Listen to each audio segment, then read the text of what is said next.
Hello everyone, welcome back to my channel science and minutes. So आज हम class 9 science NCERT का chapter number 1 जो सबसे first chapter है केमिस्ट्री का, which is matter in our surroundings, उसका part 1 देखने वाले हैं। सो चलिए स्टार्ट करते हैं। सबसे पहले देखो यार, matter in our surroundings, right. इसमें फर्स्ट चीज़ जो हमें पढ़नी है डैट इज़ मैटर के बारे में हमें चीज़ें पढ़नी है ना, तभी इसका नाम है मैटर इन आवर सराउंडिंग्स। अब हमें सराउंडिंग्स का मतलब पता है चारों ओर, बट मैटर का मतलब नहीं पता, इसलिए हम जानेंगे कि मैटर क्या होता है। तो देखो, matter is anything that has मास और ऑक्यूपाइज स्पेस। मतलब मैटर वो चीज़ है जिसका अपना कुछ मास हो, मास मतलब वेट, वज़न हो, एंड ऑक्यूपाइज स्पेस मतलब जिसकी अपनी कुछ वॉल्यूम हो, है ना। मान लो कोई पेन है, राइट। मान लो मैं किसी रूम में हूँ और मैंने उस पेन का वेट करा, ठीक है। मैंने उसका वेट चेक करा तो उसमें कुछ तो वेट आया होगा उस पेन का, है ना। और उस कमरे में उस पेन ने कुछ जगह भी ली होगी। तो पेन क्या हो गया, पेन एक मैटर हो गया, है ना। जैसे कि अब पानी है, राइट। पानी, अगर मान लो मैंने किसी बोतल में पानी रख रखा है और मैं उस बोतल में से पानी निकाल के उसका वज़न चेक करूं तो उसका कुछ ना कुछ तो वज़न आएगा, है ना।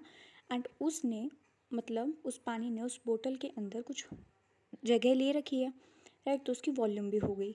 Same as it is gas भी होती है। मान लो मैंने बैलून के अंदर हवा भरी, राइट। तो अब वो बैलून फूलेगा। फूलेगा क्यों? क्योंकि उसके अंदर क्या चली गई है, उसके अंदर गैस भर गई, राइट। एंड उसका कुछ ना कुछ वज़न भी आएगा उस बैलून का। तो इससे हमें पता चलता है कि मैटर क्या क्या चीज़ें हैं। अगर आप किसी भी चीज़ को मैटर कहते हो तो आपको दो चीज़ देखनी है कि उसका कोई वेट है या नहीं है, और वो उसकी कोई वॉल्यूम है या नहीं है, राइट। अगर मैं आपसे पूछूं कि क्या आप किसी के लिए कुछ फील करते हो तो क्या वो एक मैटर है? मैम मैम हाँ मैम, वो मैटर होगा, क्योंकि मैम वो क्या है, हमारे मन में जगह घेरे हुए है ना। नहीं, वो मैटर नहीं है, नहीं है बेटा। क्यों नहीं है?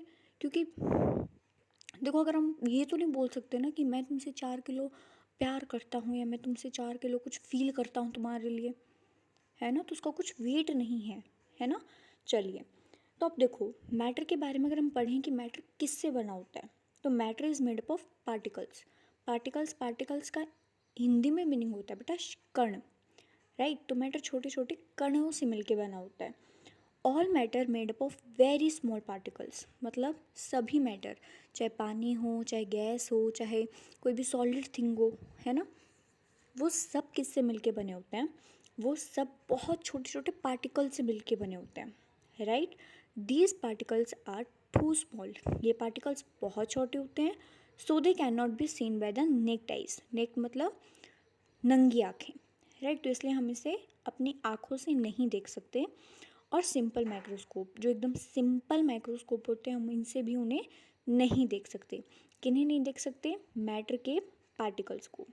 चलिए अब आगे बढ़ते हैं। अब हम जानेंगे कि कैरेक्टरिस्टिक्स क्या होती हैं पार्टिकल्स ऑफ मैटर की। देखो, टोटल 3 कैरेक्टरिस्टिक्स हैं। क्या? चलिए जानते हैं। पहली कैरेक्टरिस्टिक्स कि जो मैटर के जो पार्टिकल्स होते हैं उनके अंदर क्या होता है? स्पेस होता है, राइट। स्पेस मतलब थोड़ी थोड़ी जगह होती है ना। मतलब अगर आप इस पिक्चर में देखें तो आपको दिखेगा, जो फर्स्ट डेफिनेशन उसके आगे एक पिक्चर है, पानी के अंदर आपको कुछ ये गोल गोल गोल गोल वो दिख रहे हैं, ये हैं पार्टिकल्स, राइट। और इन पार्टिकल्स के बीच में स्पेस दिख रहा है ना। तो यही चीज़ है कि मैटर क्या है, पार्टिकल से मिलके बना है, और इन पार्टिकल्स के अंदर क्या होता है? स्पेस होता है ना। When we add sugar, example देखो कि अगर हम पानी के अंदर शुगर डालें, इट डिज़ोल्व्स, वो घुल जाती है उसके अंदर। दिस हैपन्स बिकॉज, क्यों घुलती है वो? क्योंकि जो शुगर पार्टिकल्स हैं वो क्या हो जाते हैं, वो जो मैं जैसे कि मैंने बताया पानी एक मैटर है, और मैटर किससे मिलके बना है? पार्टिकल से। और ये पार्टिकल्स क्या होते हैं? इतने छोटे होते हैं कि हम इन्हें देख नहीं सकते, और इनके बीच में क्या होता है? स्पेस होता है। तो जो शुगर है, अब शुगर भी एक पार्टिकल हुई, सॉरी, शुगर भी एक मैटर हुई, है ना। तो शुगर के जो पार्टिकल्स होते हैं वो किसके अंदर जाके बैठ जाते हैं, पानी के पार्टिकल्स के बीच में जो स्पेस है उसके अंदर जाके बैठ जाते हैं, जिससे वो शुगर डिज़ोल्व हो जाती है, राइट। सेकेंड प्रॉपर्टी ये, the particles are continuously moving, यानी कि जो पार्टिकल्स होते हैं मैटर के वो कंटिन्यूसली लगातार मूव करते रहते हैं। ये तो हर एक ने देखा है। मान लो आपके पास कोई परफ्यूम की बोतल है, राइट। जब हम उसे छिड़कते हैं तो आप देखते हो ना, छोटे छोटे बूंद टाइप्स एकदम ऐसे जाती हैं, है ना, जिससे जिस भी डायरेक्शन में आप उसे छिड़कते हो। आप इसमें भी देख सकते हो पिक्चर के अंदर जो परफ्यूम के पार्टिकल्स हैं वो मूव कर रहे हैं एयर के अंदर, राइट। तो ऐसे गैस के पार्टिकल्स भी मूव करते हैं, लिक्विड के पार्टिकल्स भी। अगर आप कभी नदी साइड या समुंदर साइड गए होगे तो आपने देखा होगा लहरें आ रही हैं या फिर पानी मूव करता रहता है, मूवमेंट करता रहता है, राइट। एंड बट सॉलिड्स को ऐसे तो नहीं है कि हमने रख रखे हैं और वो मूव कर रहे हैं। तो क्या उनके पार्टिकल्स मूव नहीं करते? करते हैं, बट ये पार्टिकल्स इतने छोटे हैं कि हमें इनकी मूवमेंट भी नहीं दिखाई देती। चलिए, third property, particles of matter attract each other, यानी कि जो पार्टिकल्स होते हैं मैटर के वो क्या करते हैं, आपस में अट्रैक्ट करते हैं, राइट। मतलब अट्रैक्शन शो करते हैं, ठीक है। जैसे कि दो सेम पोल्स रिपेल करते हैं एंड अपोजिट पोल्स अट्रैक्ट करते हैं, वैसे ये पार्टिकल्स आपस में अट्रैक्ट करते हैं, राइट। इनके बीच में क्या होता है, फोर्स ऑफ अट्रैक्शन होता है, जिसको हम FOA से डिनोट करते हैं, है ना। चलिए, अब हम आगे बढ़ते हैं हमारी नेक्स्ट स्लाइड की तरफ। देखिए, नेक्स्ट टॉपिक इज डिफ्यूज़न। चलिए देखते हैं डिफ्यूज़न क्या होता है। देखो, सबसे पहले हम इसकी डेफिनेशन रीड करेंगे। Diffusion is the movement of molecules. I know molecules like थोड़ी हार्ड टर्म है, तो इसके जगह आप पार्टिकल्स भी बोल सकते हो। डिफ्यूज़न क्या है, मूवमेंट है पार्टिकल्स की, मतलब पार्टिकल्स जब मूव करते हैं तो उस टर्म के लिए क्या यूज़ किया जाता है, डिफ्यूज़न। फ्रॉम एन एरिया, ये वाली आप छोड़ दो बिकॉज अभी हमने ना ये चीज़ सीखी नहीं है, ये कुछ थर्ड या फोर्थ चैप्टर में आएगी, एटम्स एंड मॉलिक्यूल्स, इसलिए अभी के लिए आप इसको छोड़िए। अभी सिर्फ इतना सोचिए कि डिफ्यूज़न क्या है, पार्टिकल्स की मूवमेंट को हम क्या कहते हैं, डिफ्यूज़न कहते हैं। एग्जाम्पल देखिए, एग्जाम्पल से आपको इस चीज़ में क्लियरिटी मिलेगी।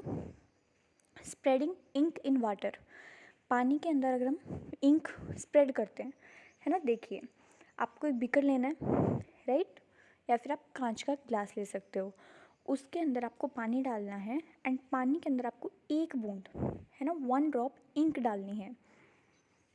अब क्या करना है, आप उसको छोड़ दो, है ना। थोड़ी देर में वो इंक अपने आप क्या होगी, धीरे धीरे धीरे धीरे उसके अंदर मिक्स हो जाएगी।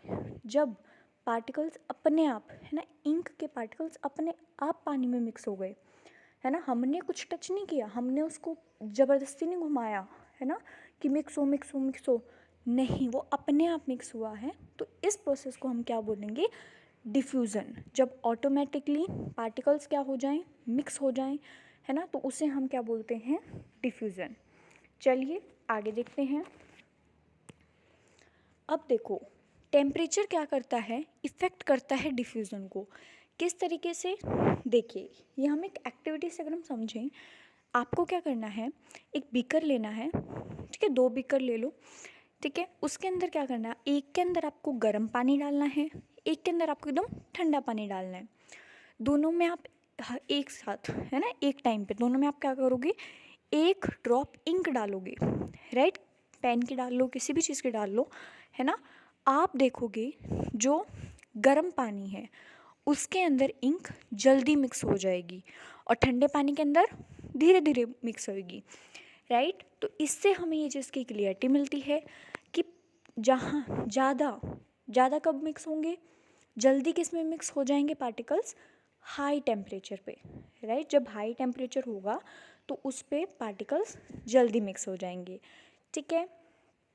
The rate of diffusion increases with an increase in temperature, यानी कि टेम्परेचर जैसे जैसे बढ़ेगा वैसे डिफ्यूज़न की प्रोसेस भी क्या होगी, इंक्रीज हो जाएगी, due to the increase in the kinetic energy of particles.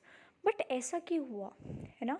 ठंडे पानी के अंदर धीरे हुआ, गर्म पानी के अंदर तेज़ हुआ, ऐसा क्यों हुआ? इसका कारण है काइनेटिक एनर्जी। मैम क्या बोल दिया, कुछ समझ में नहीं आया। काइनेटिक एनर्जी ये क्या है? देखो, जैसे हमें हमारी बॉडी में ताकत लाने के लिए हमें कुछ एनर्जी चाहिए होती है ना? तो इसी टाइप से पार्टिकल्स को भी क्या चाहिए होती है, एक टाइप की एनर्जी चाहिए होती है। तो उनके एनर्जी को हम क्या कहते हैं, काइनेटिक एनर्जी, है ना? इसको आप इतना याद रखो, पार्टिकल्स को मूव करने के लिए जो एनर्जी चाहिए होती है उसे हम क्या बोलते हैं, kinetic energy.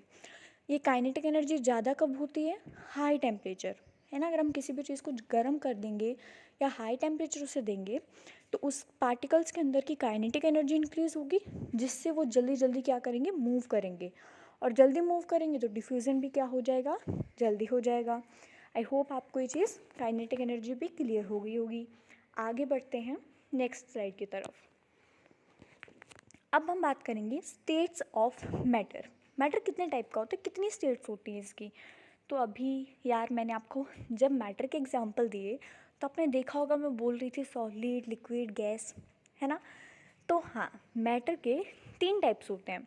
First solid, second liquid and third gases, right? Solid मतलब कोई कठोर चीज़, राइट? कोई कठोर चीज़। लिक्विड मतलब तरल, जैसे पानी, दूध।